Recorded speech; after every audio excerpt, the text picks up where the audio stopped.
saves money on the monarchy. £202 million every year spent on the monarchy. That makes it the most expensive head of state in Europe. Makes it the most expensive monarchy in Europe. And it means that it's the equivalent of several thousand police officers, thousands of nurses. It's enough money to feed the MOD every year. This makes it extremely expensive. It's time that we cut the monarchy, cut the crown, and have an institution that is accountable and is accountable to the people, which does not waste taxpayers' money at a time when we are making public spending cuts. Just released a report which is on the website, details the expenditure of the monarchy. Monarchy next week is going to try and pretend that they are value for money, and we're here to challenge that, say that they're not value for money. To be value for money, you need to get something in return. We need to get an institution that is accountable to us, and we need to have an institution that represents us, and a head of state who is one of us. So about 9,500 nurses which you can buy for the cost of the monarchy. Nurses often very important. They are being cut at the moment doing other spending cuts, whilst we're giving more money to the monarchy in return for absolutely nothing. Now, if you don't know, the Palace recently lobbied successfully to have themselves removed entirely from the Freedom of Information Act, which means we can no longer find out what they're asking for in terms of new finances. They're currently demanding a new deal which will give them an almost unlimited opportunity to raise the amount of money they get to many, many more millions of pounds than they're currently getting. We will not be able to find out what they've been demanding or how they've been spending it. So this is not just a waste of money, it is also secretive and it is completely unaccountable. If they waste our money, we cannot remove them. If they waste our money, we cannot even know about it. That's why we need to cut the monarchy. That's why we need to have in its place an accountable head of state so we can hold to account that they demand more money, who demand that they operate in appropriate budgets and not keep on taking more money. 202 million it costs to fund this institution. The MOD spends £200 million a year feeding the armed forces. So it is literally enough to feed an army to pay for one family. Quite frankly, if people don't agree, fine, let's have a vote on it. And then we can all decide through the ballot box who our head of state should be. If you want Prince Charles to be head of state, that's all fine and good. If other people want someone else to be head of state, that's all fine and good as well. But let's have an election. So this is about getting rid of the monarchy altogether. At the moment today, because of the Royal Finance reports coming out next week, it's about cutting the spending. And it's also about exposing the spending and freeing up the information so that we can really know how much precise figure is. Because this £202 million, we are left to work this out ourselves. The government does not tell us the true figure for the simple reason that they would be embarrassed by what it is. We hear a lot of arguments that are in favour of the monarchy. Most of them I find really, really silly. Like, why can't we have William as king? Because he's very brave, he's a member of the armed forces. To which I always reply, what about all the other people in the armed forces? They're brave. When we hear it said, oh, but Charles does such good work because he has the Prince's Trust. Well, I didn't realise that having a charity was the qualification for being king. So perhaps all the heads of all the other charities ought to apply now, because there are an awful lot of charities that have no royal patronage and do an awfully lot better than the trust that Charles has. And then I find it really, really unethical that the surpluses of workers' pension funds, when they're classed as bona vacantia, can go to the Queen because of the Duchy of Lancaster, and can go to Charles because of the Duchy of Cornwall. When you realise that people like Allied Steel and Wire, who lost all their pensions and were pleading to the government to give them some pensions, and there is surplus pensions classed as bona vacantia from workers' pension schemes going to the two duchies. That is highly unethical. And I'm saying this in public. You can check it out on the Inland Revenue website. You can check it out on the Duchy of Cornwall and Duchy of Lancaster websites. Although you have to put two and two together because they don't try to make it very obvious. It's wrong, people. It's wrong that our elected MPs should have to take an oath of allegiance to the Queen. The MPs should be allowed to take an oath of allegiance to the people, not to the Queen, because it puts a great many MPs who are Republicans in a very difficult spot. It makes them hypocrites. They have to take the oath in order to be able to represent the people who have voted them in. But they don't want to, because they believe in democracy, and they believe in accountability, and they believe in freedom of speech. We don't have that.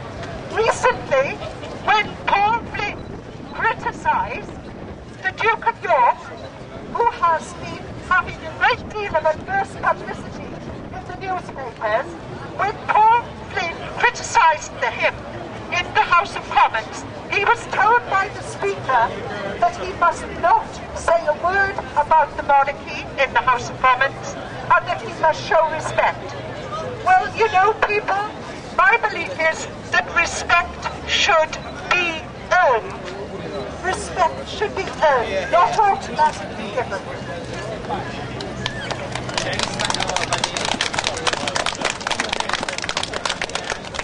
Thank you very much to William Tate for getting married. They gave us a doubling of supporters, and they gave us a huge boost in profile and size. And we're going to get another big boost in the 2012 with the Jubilee. We've got supporters setting up an organisation in Wales to campaign in the devolved assembly and the devolved media there, and also in Scotland. We've got people doing things right around the country. And you can get involved very easily. The website's right here if you're not already signed up. We're also setting up for anybody in the crowd who's visiting us from Europe, from one of the European monarchies. We also have alliance partners in Europe.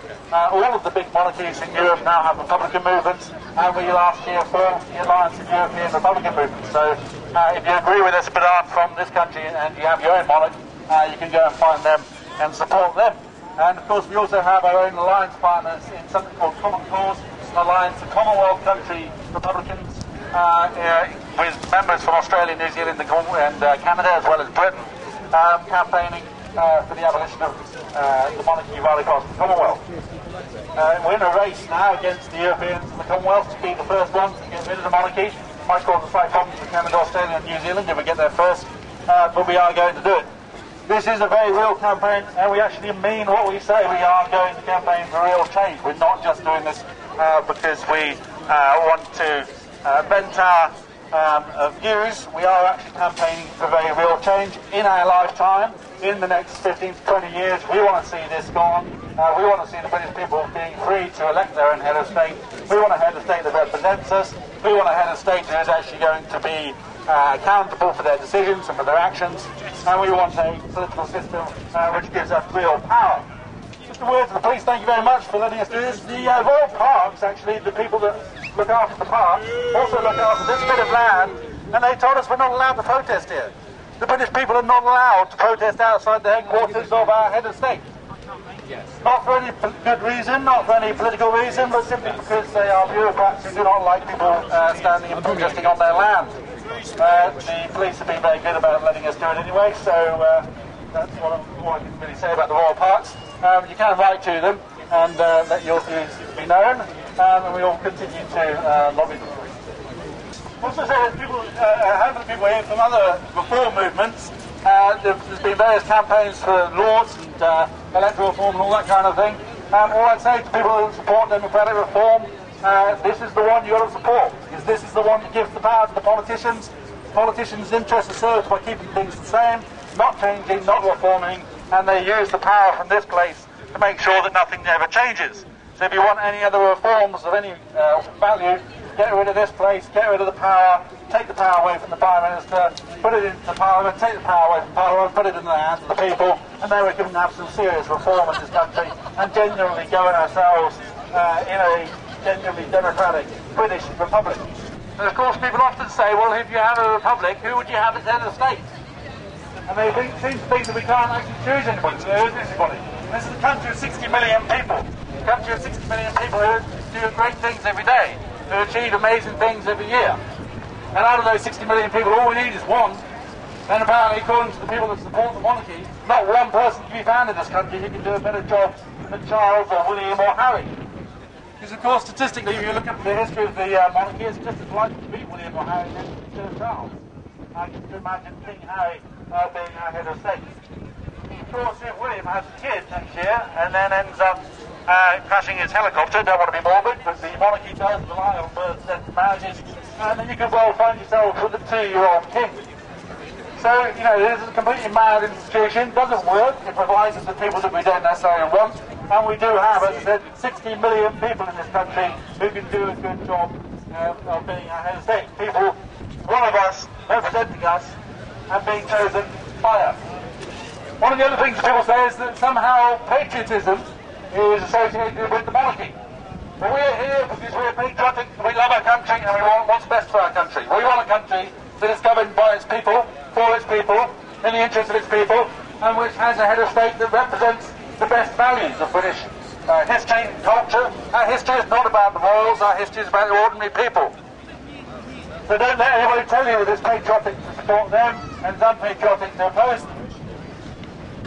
One of the saddest things that the monarchy brings to this country is the message that you can tell all the young people in this country that it doesn't matter how brilliant they are, how intellectual they are, how accomplished they are, how ethical they are, and how hardworking they are.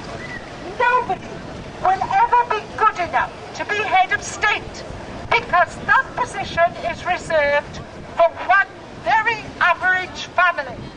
And that is not the message that we should be sending out to the young people of this country. The hereditary principle is what puts people into this place. Of course, the hereditary principle is very now.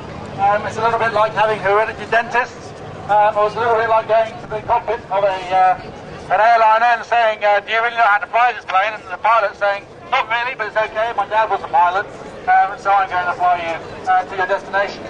Doesn't work, it's completely mad, and of course it does mean that we have no idea who we're going to get from one generation to the next, until it's too late.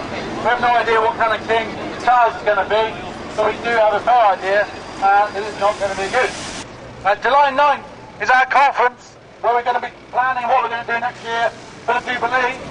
Jubilee, as I said before, is when we're going to be asked to celebrate the fact that our head of state has been in office for 60 years without so much as an election, not something to celebrate. So we're going to be campaigning hard over the next 12 months against that, against the Jubilee, against the monarchy, demanding that we have change in this country, persuading the people to agree with our point of view. There are lots of us, there are many, many millions of Republicans in this country. Anything from 10 to 12 million people in this country already agree with us, and many, many more simply don't care about the monarchy anymore. Polls over the last 6 months have shown that most people are simply not that interested in the palace and in the royal family. Do not believe the palace spin, do not believe the BBC. It is not the most beloved institution in the land. It is seriously problematic, and there are lots of people out there who can be persuaded and who can be convinced to support our alternative. So come to our meetings, come to our conference, help us plan for the next year. If you're not signed up, do sign up. We do need ordinary supporters to sign up, join us supporters, get involved, and make sure that we continue to grow stronger and stronger. We're not an old organisation, we're relatively young, and we are continually growing. We had more than double growth in the run-up to the wedding. We're going to have another massive growth in the run-up to the Jubilee.